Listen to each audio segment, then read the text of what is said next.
De análisis de los martes aquí en Tele 13 Noche. Como siempre, saludamos a Polín Cantor de Horizontal. ¿Cómo estás, Polín? Muy bien, muy buenas noches, Gracias Álvaro. por estar con nosotros. Carola Rivero del Instituto Igualdad. ¿Cómo estás? ¿Cómo estás? Gracias por acompañarnos. Hola, Carola. Para hablar todavía, yo creo, de los coletazos, ¿no?, del plebiscito, quiero partir con lo que ha pasado en estas horas con la derecha, ¿no? Con recriminaciones cruzadas. Evelyn Matei, que le dicen entró tarde a la carrera, y ella hoy día dice sí entró tarde, e incluso casi votó en contra. A ver, yo creo que es lógico cuando no gana la opción, ¿cierto?, que tú estás promoviendo, que viene una suerte de pasada de cuentas, ¿cierto?, de qué falló, qué pasó. Acá no hay duda que efectivamente acá los republicanos se dieron ciertos gustitos que no eran necesarios. Y por lo tanto yo creo que tenemos el resultado que la ciudadanía de alguna manera emocionalmente se sentía conectada, que tenía que ver con la desafección, con no saber de temas constitucionales, que sentían que por ahí no se iban a resolver sus problemas. Creo que también esto significó un dar vuelta a la página, se puso fin, ¿cierto?, al octubrismo. Yo creo que también se cierra un capítulo, así acá a lo mejor algunos piensan y que a lo mejor en 2 años más es algo que se puede hablar. Yo creo que no, yo creo que esto necesita más de una década de quedar guardado en un cajón. Así de verdad dudo que alguien quiera apoyar un nuevo proceso constitucional con los recursos que significaron. Y además yo creo que la clase política lo que tiene que ahora dar cuenta de que es capaz de llegar a acuerdos, de que es capaz de sacarse la ideología de encima, que es capaz de trabajar por el país, de ver cómo vamos a resolver un sistema político que está bastante, digamos, QPD, cómo lo vamos a salvar. Y yo creo que esas son las grandes lecciones. Es decir, acá los chilenos no querían la refundación, tampoco querían un proyecto de minoría, a pesar de que tenía los 12 bordes y los principios que nos representaban a todos. Y por lo tanto yo creo que ahora es la clase política la que tiene que tener altura de mira. En 10 años, dice, por lo menos una década retomar el proceso, no antes. Mira, yo me estaba acordando de Frafra en el plebiscito del sí y el no, que él decía, voté por el sí y mi corazón estaba en el no, aludiendo además a la alcaldesa. Porque yo creo que esas ambigüedades nuevamente nos ponen como en la situación de la desconfianza de las personas frente a liderazgos que quieren ejercer mayores posiciones, pero que no son capaces como de hacer lo que dicen.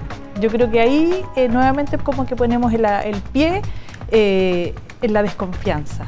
Si uno quiere hacer algo, bueno, tiene que hacerlo.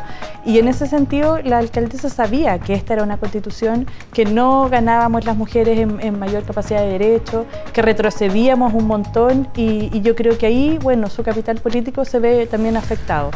Pero coincido con Paulín que una vez zanjada esta discusión, podamos abocarnos a los desafíos más importantes que tiene el país. Y hay una escucha que no se hace todavía. Y los políticos están tan todavía desfasados de lo que opina la gente respecto a los temas de seguridad, respecto a los temas del empleo, a cómo mejoramos la economía. Y ahí, después de ver los resultados del plebiscito, todos dijeron lo mismo. Yo espero que esa vocería siga siendo nuevamente la que nos guíe para el futuro.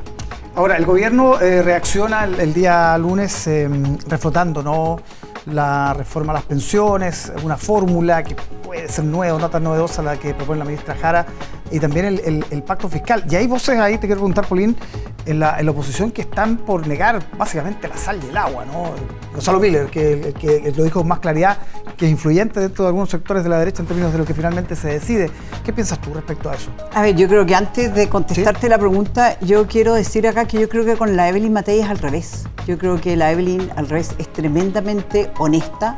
Yo creo que ella siempre explicó que estaba a favor, pero que tenía reparos, ¿cierto?, con la propuesta. Y creo que al revés, creo que ella es una persona que gana credibilidad porque justamente no anda escondiendo sus posturas, va de frente por la vía y creo que hoy día eso se valora mucho. Ahora, con respecto a lo que a la pregunta, a ver, yo creo que acá no hay un tema de negar la sal y el agua. Yo creo que la oposición, si tú lo ves en todo lo que ha sido las leyes que tienen que ver con seguridad, Yo creo que la oposición ha estado apoyando, ha estado ayudando al gobierno a sacar adelante la agenda. Es más, los votos en contra han sido en general del Frente Amplio y del Partido Comunista.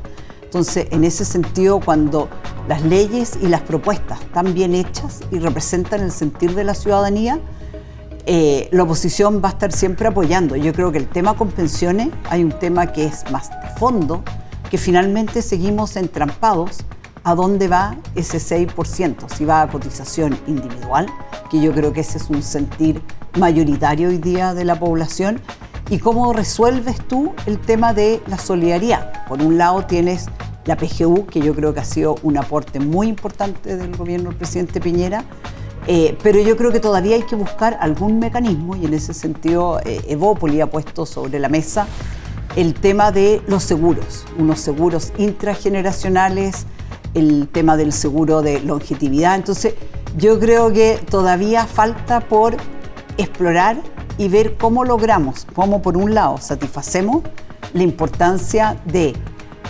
la cotización individual, y eso cómo valora el esfuerzo de cada persona, y cómo al mismo tiempo haces solidaridad, porque yo creo que también es necesario. Ahí está el nuevo, el 6% adicional. El gobierno ha hablado siempre de 4 y 2, 2% para las cuentas individuales. Ahora el 4% lo descompone en una situación, una subdivisión, pero el 2% de capitalización individual, todo parece indicar que la oposición no la va a aprobar de ninguna manera, digamos. Bueno, aquí entonces hay que cobrar la palabra.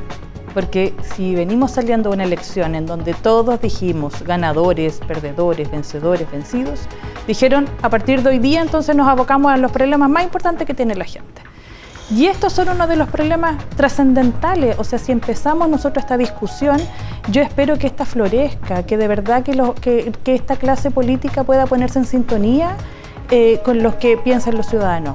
Hay muchos que dicen, mira, en general a las personas no le importan como estos temas tan públicos, y la demostración del domingo es que la alta adhesión de la votación demostró que a las personas sí les interesa la política. La participación. La participación. Lo que no le interesa es esta política de oponerse cada vez que se necesita resolver un problema que es urgente. ¿Qué más urgente que los problemas de las pensiones de los adultos mayores? Eso es algo inconcebible. Entonces, de aquí en adelante hay que cobrar la palabra. ¿Nos vamos a poner todos detrás de las prioridades de las personas? Yo espero que sí. Ya, nos queda un minuto para hablar de la acusación constitucional contra el ministro Montes.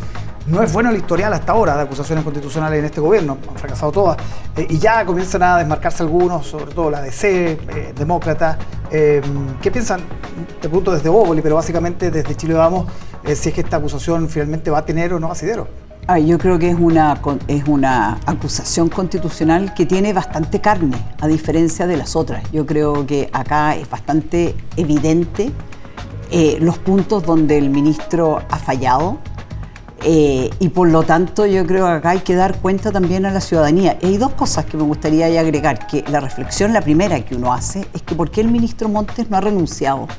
Porque uno dice, ¿por qué poner al gobierno de él, en esa postura, cuando lo lógico es no ser la piedra en el zapato? Y por otro lado, que es echado de menos, que la verdad es que él no ha tenido una actitud de verdad proactiva de explicar y sacar a la luz todo este mecanismo que en el fondo hemos sabido a través de la Contraloría, son 48.000 millones. Así, creo que la pega de pescar todas las fundaciones del programa de asentamientos precarios, ver cada una de ellas, cuánta plata se le transfirió, si cumplían o no con las condiciones mínimas, que son las boletas de garantía, y cómo se constituyó esa fundación, creo que es una pega que era deber del ministro haberla hecho y haberla entregado a los pocos días. ¿Tiene más carne que otras acusaciones, dice? El currículum del ministro Montes es intachable. La carrera del ministro ha sido por todos alabada también por su transparencia, por su consecuencia. Yo creo que él, más que nadie, es el que da garantía para que efectivamente esto se termine de investigar. Él ha sido muy proactivo desde el día 1. Él ha puesto los antecedentes. ¿Se acuerdan esa imagen cuando el ministro presentó todos los antecedentes en archivador, en carpeta? Él es el primer interesado y ha dado garantías de que así sea. Pero además esto nos vuelve a demostrar de que por un lado decimos una cosa y a las horas después vamos cambiando el foco. Esto es un volador de luces, nuevamente, que nos distrae de las cosas importantes. Si todos decimos que estamos en una situación en donde las emergencias es la seguridad, son las pensiones. Bueno, volvemos nuevamente a las horitas después a volver a tratar este tema. Esta acusación no resuelve los problemas que tienen los chilenos y las chilenas. Y ese es el llamado que vuelvo a decir. Estamos en una sintonía tan distinta entre el resultado del domingo y lo que volvemos a insistir con una acusación que no tiene ningún fundamento. Oye, pero este es un caso de corrupción bien dantesco. Es realmente... Que se investigue. Y el ministro Montt el que ha dado garantías, porque ha sido proactivo en aquello. Ha entregado los antecedentes. Vamos a ver cómo termina esa acusación. Sé que finalmente tiene más carne, como decía Paulín. Muchísimas gracias por acompañarnos, Paulín. Muchas Carola, gracias. como todos los martes. Que esté muy bien.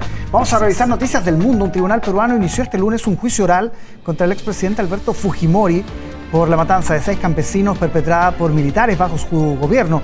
El caso podría costarle una nueva condena a 25 años de prisión.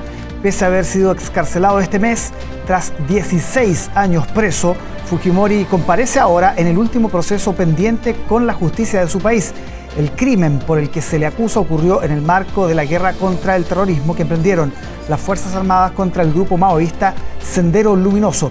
Fujimori, de 85 años, participó de la audiencia vía remota junto a su abogado desde la casa de su hija Keiko, donde vive desde que dejó la cárcel el 6 de diciembre, eso luego que el Tribunal Constitucional le restituyera un indulto de 2017 por razones humanitarias.